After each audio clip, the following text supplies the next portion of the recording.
शर्म अल शेख में गजा अमन मुआहिदे के बाद आलमी रहनुमाओं के साथ खिताब में अमरीकी सदर डोनाल्ड ने वजीराज़म शहबाज शरीफ और फील्ड मार्शल सैयद आसिम मुनीर की तारीफ की। सदर डोनाल्ड ने आसिम मुनीर को अपना पसंदीदा फील्ड मार्शल करार दिया। सदर डोनाल्ड ने खुद वजीराज़म को खैरात के इजहार की दावत दी। वजीराज़म ने अपने मुख्तसर खिताब में अमन के लिए सदर डोनाल्ड की काविशों को सराहा और उन्हें एक बार फिर अमन के नोबेल इनाम के लिए नामजद किया। Sheriff of Pakistan, and also I have to say my favorite field marshal from Pakistan, who's not here, but the Prime Minister is here, and you're going to give his regards. Where are you?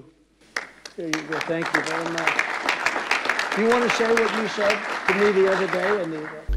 Today is one of the greatest days in contemporary history, because peace has been achieved after untiring efforts led by President Trump, who is genuinely a man of peace, who has relentlessly and untiringly worked throughout these months.